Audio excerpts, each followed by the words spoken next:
All right, welcome back to the Beers and Break Evens late show for round 9. Unbuckle the belt, get off the fence, let's have some fun. My 5'8", my little KO Weeks over here. Timmy Williams, how are we? Good, mate. Don't know if I want to be KO Weeks after last week's performance from the mighty, not so mighty Durs, but look, it's good to be back on the late show where we said unbuckle the belt and get a bit weird. Mate, calling you KO Weeks had nothing to do with football ability. I just think he's a good-looking rooster. Thanks, mate. That's all right. Kindest thing you've ever said to me. I know. Don't get used to it. Kathmandu, how are we? Just feel like I'm interrupting something over here. Yeah, it's a little moment. Yeah. It's Good nice gear. to see you two getting along, I complimenting each other. Yeah, it's good. I remember the one episode where I asked you a question that was about you two and each other was the most awkward moment I think we've had in the studio so far. Oh, by far and away. You really struggled to say nice things about each other. Yeah. Well, I'd never said anything nice about him, let alone under pressure with a 30-second time limit. I couldn't find anything that'd last 30 seconds. Yeah, that's a common problem for me. All right, let's get stuck into scissors, paper, rock. Scissors, paper, rock. Scissors, paper, rock. Yes, he's back. Needed that. Hurts. All right, 30 seconds to answer rapid fire questions that are going to be shot at us by Kathmandu, sent in by you guys. The Catalyst. All right, The let's Cataract. roll. So, Timmy, are you first? No, you want to answer Bruce first? first. Bruce first. Okay. This first question is from Mitch Moore. We love a Mitch Moore question.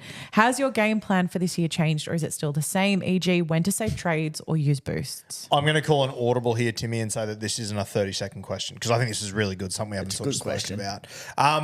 Yeah, my plans have changed a little bit. I came into the season very, very strong on having a lot of boost to finish the season with, like I did last year. I've got 2 left. I reckon I'll probably use another one in the next 8 weeks or so. So yeah, as far as my boost goes, it's definitely changed. I didn't plan to use this many trades at this point of the year, but I also don't think I've wasted trades, and I think I'm generating so much cash, so much do-re-mi, it's not even funny. So I have had to adjust and change, but I do plan on, especially during this origin period where I think a lot of people are going to make frantic changes, I do plan to just back in the squad I've got at the moment because I want to have 5 or 6 trades to use in those last 5 or 6 weeks at the end of the season like I had last year. What are you thinking? Yeah, nothing majorly has changed. The probably one thing that I've altered a little bit this season is around boosts and just seen a lot of people have success in recent years across different Supercoach formats since boosts have been introduced that have gone hard on them early and like used them all up. Now, look, that's not the approach that I want to be taking and burning through them all early. I've been very vocal about wanting to say, I always want to save one for that round 20, 21 after the origin period when I want to get my team back to where I want to be for that run home. Yeah. So I still want to do that. I've used 3. I'm not against using a 4th like Uru over the next month. Yeah. I'm not going to do it for the sake of doing it. But if the week comes and go, shit, I need this 3rd trade, I really do. Somewhere like around 14, I think I can see myself using it because I'm already pretty well set up for that round 13, first major bye week, and I should have 13 players, barring injuries and bad luck, quite comfortably there. So I can see myself round 14, which is going to be a particularly tricky week with some popular Supercoach teams on the bye. I think I'll use one round 14, and I reckon I'll use one round 20. But yeah, just probably being a little bit more aggressive on the boosts. Yeah, I like it. How many boosts you got? I got 2 left. I got 2 left, yeah. Yeah, sweet. How many you got left, Kat? You got 4 left or 3? I've only used one. Sickening. Take us to the next question, Kat. Kat's actually accrued interest in me giving another boost. Give it another boost. No, Blue Wealth have actually asked me to come on board. Love that. Okay. Josh Ryan has asked, talk to me studs, is Sarko or Dane Gagai? Timmy. I love Asako this week. I really do. I just think he's at an affordable price. We know he's got tons and big scores in him. The Dolphins have a good draw. Dry game this week helps. A phenomenal draw across Origin, playing around 13, 16, 19. Rue, I have a massive eye on Dane Gagai for next week. He's got a 78-odd break even. Goal kicking, though. We know how good his base is. It's about 40 this season. So I'm pretty keen on Gagai as a pod next week. I just want to see him kick well because your best mate, Jackson Hastings, if Gagai doesn't hit him well, I know Jacko has these foot issues, but he could take over him very quickly. I think he could take over. Yeah, very that's soon. my concern. Yeah, that's the concern. I don't mind either. I won't be looking at either of them. You've done a good job actually selling Jermaine Asako today. Not enough for me to look at him, but enough for me to understand the play. I would go Asako this week and just without KP, I don't know if I want Newcastle outside backs. Yeah. That's the worry for me. So I won't be getting either of them, but I can understand both of them. Just quickly, the Knights do go left a lot with Ponga. With no Ponga there, I don't think it can hurt Gago that much. Yeah. I'm just not sure how many points they're going to score in general. But he's a guy that he doesn't score tries and he still scores well in Supercoach. So, yeah. Next up, Kat. Okay. This one is from Steve Hevner. Morgan Smithies, is he a hold? I just absolutely love and adore the bloke. Oh, heavenly hands, Hevner. When he loves and adores someone, you better watch your the bushes out the front of your house. Morgan Smithies, I'm not too sure what I'm doing. I think I've just got bigger issues to deal with. I think the last few weeks he's played less minutes because the Raiders have been played off the park. Corey Horsburgh, I'm not sure when he's coming back. Timmy will be able to probably tell you more, but I'm not looking to sell him right now. I think eventually I will, but I still think he's got 60, 65-minute games in him and 65-point games when the scores are tight, which I just can't see the Raiders getting blown out every week like they did last week. Firm hold for me, Smithies. I just think, again, looking ahead to the Origin period, plays round 13, round 16, unless his minutes really fall off a cliff, he's not going to drop much money when the minutes are there and the Raiders, are in the contest, which, as you said, should be most weeks. He'll play 65 to 80 minutes. He's been scoring 65 in base at times. As our squads get deeper, you don't have to play him in your team every week, but I think for around 13 and 16, he's going to be invaluable. Yeah, and I think as well, like Corey Horsburgh returning soon, we'll talk in pre-show, with all these middle forward injuries for the Queensland Maroons, he could only have 2 games and be back in Queensland camp. Yeah. So you might not really see much of Corey in lime green. A few more injuries and big puppas coming out of Origin retirement, mate. It's probably closer than he should be. It's wild. Next up, Kat. Speaking of big poppers, this one is from Luca Hanna. Cleary, a must-have this week. Not a must, no. It's a great matchup, isn't it? I think you'd be very scared not owning Nicho Hynes this week for obvious reasons, but look, SJ has a decent enough matchup against the Knights, who their left edge defence with Marju's not been great the last few weeks. SJ's firing, coming off a 50 last week. If Cleary scores poorly again this week, I don't think it's going to happen, but can have a huge break even. Very good buy. Definitely not a must-have. Yeah, I wouldn't put him in must-have category, but, we spoke about it on Biz and Break-Evens earlier today. If I was Kat and I had SJ, which I'm sure anyone making this decision is probably sitting in the SJ boat, I would be making the move this week. But if you don't, I wouldn't hold it against you. Yeah, definitely making that move this week. This one is from Joshy. Thoughts on Samuela Fainu? Yeah, obviously a little bit disappointing on the weekend with the sin bin and whatnot, but I still thought he scored reasonably well considering sin bin, -8, he missed 10 minutes. Broncos, he's got a heap of upside to him. His dual position, I still like it. I'm not going to do it, but I still really like it. I actually kind of like him for an anytime try scorer this weekend. I think he's at about 550. It's juicy. Just because John Bateman's at lock and could so easily be shifted back to an edge if Fainu has a bad game, I wouldn't be doing it early. His break-even's 13 or so, but he had the lowest score last week, so he's not going to go up tremendously in value over the next 2 weeks. If he locks down the 80-minute edge roll in the next week to 2 weeks, I think Sam Hughes topping out, peaking in price to Fainu.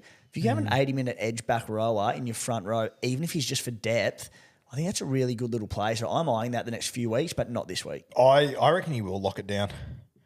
I just think he looks incredible. Yeah. Yeah, I like him. All right, last question, and it is one that you have been very excited about, or both of you have been very excited about, because you had a feeling that this one was coming. From Jai Beats. You are living in Springfield. Who are you selecting to play your 1, 6, 7, and 9? Yes. This will be going over 30 seconds as well. Oh, yep. Great question. Look, at number 1, I'm going to lock in Malloy, the cat burglar. Who is sharper, slighter of foot, slighter of hand than Malloy, the cat burglar? I think you can't go past him as a number 1. He's quick. He's got every attribute you want in a fullback. At number 6, I'm going to go with Nelson Muntz. Look, we saw the damage that he did for the Little League gridiron side alongside Old Bart playing quarterback there. So, look, just a big, strong, ball-running 5'8", a bully in your team. Nelson Muntz, you have to have him in your spine somewhere, and he could play most of the positions. At number 7, I've got 2 on my mind here, and number 7, you need smarts. So initially, Grimy came to mind, obviously prior to Frankie. death. Yeah, just one of the sharpest ones, but he's just a little bit too small in the modern era Yeah. of rugby league to really fit in there and do a job. I think he'd be a defensive liability. So, mate, Sideshow Bob, I think he's got menace. He's got brains. I think would be an unreal number 7, Sideshow Bob. And at number 9, he's a bit of a clone for Brandon Smith, the Cheese, but I've gone with Chief Wiggum. I think just a great stocky build, slow over about 20 metres, but I reckon out of dummy half, low centre of gravity, I reckon he'd be real quick out of dummy half, so I've gone with Clancy. I like that. Now, I've just been going through this in my head very quickly. I love your fullback shout, and I feel like I've been upstage regardless of what I do. You can't believe it. I'm going to go Radioactive Man. I am very happy with that selection there. Radioactive Man at 1. I'm still looking for a 6, and I might come back to you and get a little bit of help. I like my 5'8" to be a bit like Cam Munster, a little bit rogue, the Pied Piper. So I was looking at Duffman at number 6. I don't mind. There's a bit of Paul Alamotti build about Duffman. A bit of Duffman. Duffman and Radioactive Man. You went Nelson Muntz. I've actually gone him at 9. He's my Brandon Smith. I tinkered with him as a 9 as I well. like that. My 7 though, and I think if you look in the NRL right now, the best halfbacks in the game, they are the older, more mature guys. They're the smarter guys between the years. And I just thought, I'm going to get the smartest guy in the town to play halfback, Professor Frank. Frank came to mind for me as well. Thanks for coming. Do you think you got enough size about him? Don't give a fuck. He's the mad professor. He'll find something. I'm going Frankie at 7. I need a 5'8". Let's rub our 3 brain cells together here. Who did you had Nelson? I'm playing him at 6. Yeah, I actually struggled for a 5'8" off the top of my mind, so immediately I just switched him from 9. I do think he's a bit better 9 Nelson Muntz, but I've gone him 9 to 6. Finding number 6 a little. I was tossing up like Lenny or Carl if you would get them in there, but I don't think they've got enough go about them. Yeah. Who I always think looks like he's obviously not a noted athlete, but I always think he looks fit and trim. Lovejoy. Lovejoy, yeah. Very strong, very, very up and down. Bit of Lockie Galvin about him. I also wouldn't hate chucking Willie in at 5'8". You want your Cam Munster? Yeah, it's probably Willie. Isn't it? Yeah, actually, I'm going to go Willie. Kat, did you have a thing? Did you have anyone that we missed? We know you're a big Simpsons fan as well. Was there anyone that we missed? I'm not a big Simpsons fan. I thought you were. No, I wasn't even allowed to watch it as a kid. I show you Simpson memes all the time. Yeah, You just but like nod at me. I find some funny when they're more well-known characters, but you guys have gone Frankie and I'm Googling who these guys are. Oh, right. Sorry. I thought you were a big Simpsons fan. No. As our combined spine, can we lock in Malloy at 1? Yeah. I love the Willie at 6 call. He's the mad dog Cam Munster. Yeah. I prefer Sideshow Bob at 7 than Frank. I like him defensively better. Okay. I think Sideshow Bob be unreal. And at 9, Nelson Muntz. Nelson Muntz. Yeah, okay. Let us know in the comments, what is your Simpsons spine that you would have? Let us know in the comments. We should do a weekly one of these with different shows. Yeah, Fuck, that I I love a agree with. Seinfeld spine. A show that I can contribute to. Yeah, would be okay, awesome. yeah. We'll find one. That actually might be a good little weekly thing. And we can pre-prepare it. Got it. I like that. All right. Have we got any more questions? No, Captain that was MD? it. That was it. That was a good episode. I like that. And by the way, shout out to you guys. We had a look through the questions today. I reckon 30% of them are Supercoach questions. The rest of them are just random shit. Yeah, believe it or not, this is a Supercoach show. That was the original plan, but we could almost make another show out of the random questions we got. Some of them were great. All right, we done? We good? Mm-hmm.